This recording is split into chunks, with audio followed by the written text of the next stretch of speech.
Here's a little history. This is a little brief history of China. This is the 30,000-foot view version. China, as you know, was ruled by dynasties for the longest time. I mean, the Ming dynasty, like you would know a lot of these names just off the top of your head if I started going through all these dynasties. There's so much history, and actually really cool history in China. Well, eventually those dynasties, for various reasons, broke up, fell off, went away, and China was kind of ruled by, frankly, warlords for a long period of time. This guy who had the most guns and most guys would control this territory, and this guy would control this territory. And eventually, China became a divided nation. This is prior to World War II. They became a divided nation. The communists were fighting against the nationalists. The nationalists would be the ones that you would agree with more. And they were having this huge civil war. And then, time is funny, Japan decides to invade China. Japan, this is all prior to World War II, basically at the start of World War II, they do this huge military invasion of China. They're in Manchuria, they're in Shanghai, they're dropping planes, bombs, killing Chinese people all over the place.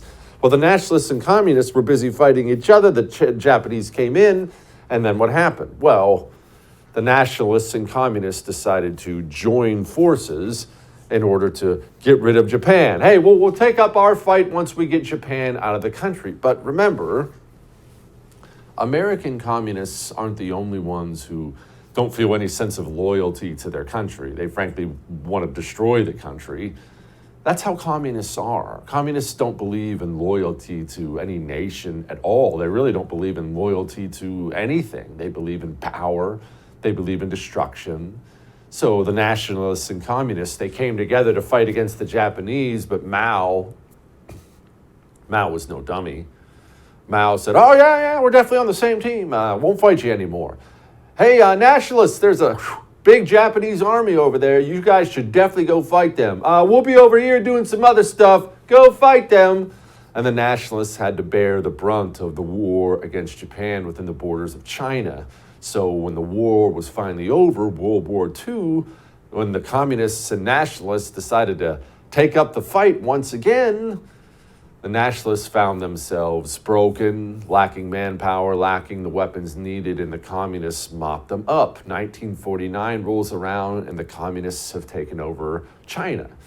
Okay, well, that's really bad. It certainly was bad for the 40 to 50 to 60 million Chinese people Mao and the communists murdered in the coming decades. Eventually, China got to the point that the Soviet Union got to when it collapsed. Eventually, China got to the point and realized, okay, this pure communism stuff is insane. It simply doesn't work. Everyone's dying here. We have no money. What we need is not to have freedom. We need to basically merge communism with kind of a capitalist system, almost a managed capitalism, which I know is the opposite of what capitalism is, but that's what China decided to do. Don't miss Jesse Kelly Breaks History, The Forgotten Genocide, the first episode of a new series available now exclusively for First TV supporters. Visit the First TV app or thefirsttv.com to subscribe and start watching today.